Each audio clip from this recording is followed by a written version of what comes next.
most of us are driven by our own self-interests, which basically means that we have a fair idea of what our needs and requirements are, and so we set out to pursue them and to meet them. And my self interests, the things that are of my interest, are particular to me, and the thing that is of interest of the other person would be particular to them. Basically, I have my own self interest and the other has their own self interest, and so I work in the area of my interests and the other work in the area of what interests them, which basically means that my interest differs from the interest of the others. And we would often see that one's interests would be at odds with the other person's interests, because there is only so much that the world has to offer. So either it is me who reaches that thing first, or it is the other who reaches the set thing, the set target or goal first, which sets up a dynamic of struggle and conflict between the two. And so now, to fulfill each other's particular interest, we will be constantly in conflict with each other. And whoever is more aggressive, violent, willing towards achieving and possessing their interests would finally claim them. And this is within an equation, within a framework where one person is clearly against the other person, or there is a sense of competition between the two. So there is one party who is working for their own needs and interest, and there is other party who is working for their own needs and interest. So there is clearly a equation of competition between the two. But isn't this war of interest happen among one single unit also? Like within one party there would be individuals who would have one type of interest, and there would be another set of people who would have another type of interest. Even in a family, one member of family would have one sort of interest and the other member of the family would have other kind of interest, and those two set of interests would then collide and be in conflict with each other. So when we are focused and concentrated on one's own peculiar interests, we see that there is bound to be a sense of strife and struggle between my interest and the interest of the other, no matter if I am in competition with them or I live in the same house as them. So this begs the question, where do we come up with our own set of peculiar interests that we call them as ours? We said that most of us are driven by our self interests. So we must have an idea of what this self is, and according to this self, this entity invents its own interest and calls it its own peculiar interests, which also suggests that one human's interest will always be at odds and in conflict with the interest of the other human, and no two people can have same set of interests. And we may also see the same thing repeating itself when there is the individual versus a group. The interests of an individual might not align with the interest of a larger group, and so the individual may choose to leave the group or not act in accordance to the group, and so on. We have to ask ourselves, how is it that we come upon these peculiar set of interest which is different from the other? Are these interests result of a type of influence that acts upon an individual, and that influence could be social or cultural, or it may also depend on the type of condition. The conditioning of an individual would also decide their interests, and it is the sum total of these influences, conditioning, and our own experiences which might have gratified us in the past forms this set of interests that we call as our interests.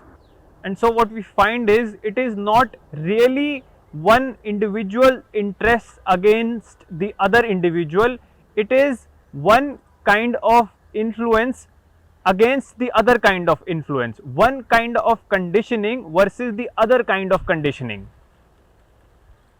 And it is these conditioning and influences that are at odds against each other, not really two individuals, because the interest of one individual would be similar to the interest of other individual. What is of my interest deeply, fundamentally, would be the interest of the other also.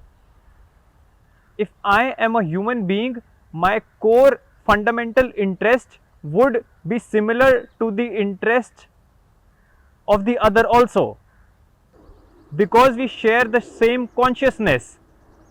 We both feel the same sorrow, jealousy, pain, anger, delight, joy, and so our interests would be fundamentally the same.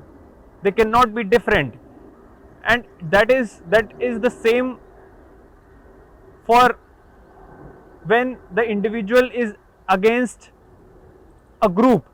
The interest of a group at large cannot differ from the interest of an individual. What is in the interest of the individual would also be in the interest of the group, because it is the individual, is a group of individual which forms the mass, which is called a group. And so the group cannot have its own abstract interest which doesn't match or doesn't align with the interest of an individual.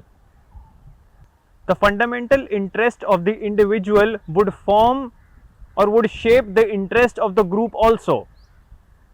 And so when we talk about the conflicts of interest, it is basically the conflict of our own self-centered interests that are a result of a certain influence, a conditioning upon that individual, and that individual's conditioning and self-centered demands are at odds with other persons, other parties, self-centric demands and wishes. Because there has never been a deeper investigation into who this self is and who we really are, we subscribe to the interests that come from the influences and our own conditioning. And so we find ourselves perpetually in a state of conflict with the other, with a group, with the same family member. We fail to see the superficiality of our own self-centric interests.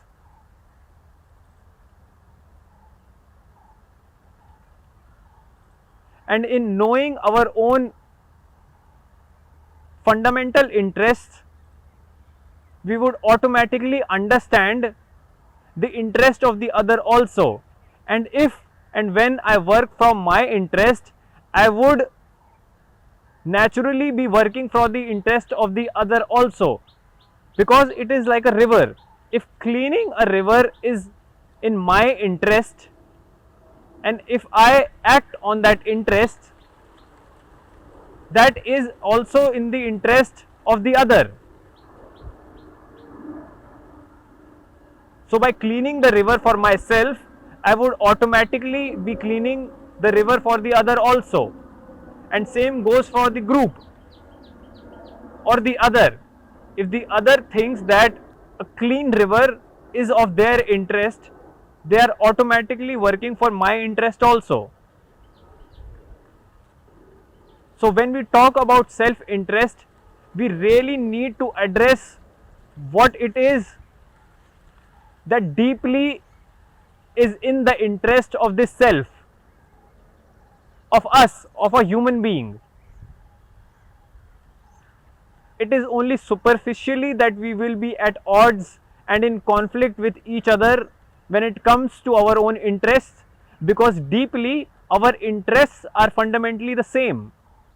And without understanding my own deep interests that aligns with the interest of the other also, if I were to work in my in the set within the set of my own peculiar interests that are the result of my immediate influences and conditioning, I would not be working in my own interest either.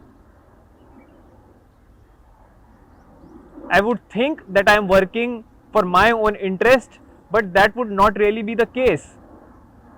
The work that I am doing, thinking that it is in my interest, is neither in the interest of the group nor it would lead to any good for me, because what is not good for the other is not good for me also. I may think that by working for my own interest I am actually working against the interest of the other, but if we were to see it clearly, when I say that I am working against the other, I am actually working against my own self. I may not be able to see that clearly in that position under those influences, but without understanding that my interest comes from my own conditioning and influences, I doom myself also to not work for my own interests. I may think that what I am doing is good for me and it might not be good for the other, but at the end it doesn't matter because it is at least good for me. This is a false narrative that we are weaving, because what is not good for the other would also at the end of the day would not be good for me too. So in searching and finding out my own deep self interest, my own fundamental interest, I unknowingly find what is in the interest of the other too. And that is the beauty of finding one's own fundamental interests. What is good for me fundamentally?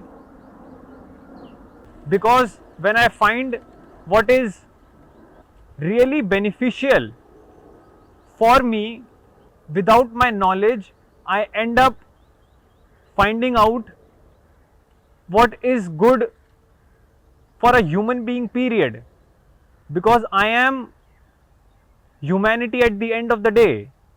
What I am is all humanity.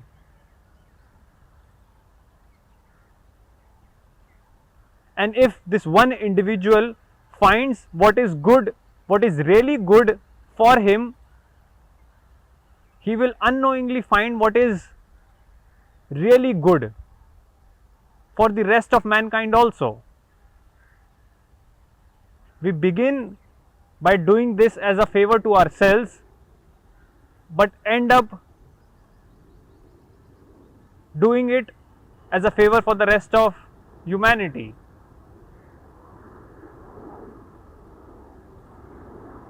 And isn't that marvelous? Isn't that wonderfully surprising? That if the unit of a whole understand what it is, understands, finds out what is its fundamental requirement, it ends up finding out the requirement of the whole. and so the part of the whole finds that it is whole too,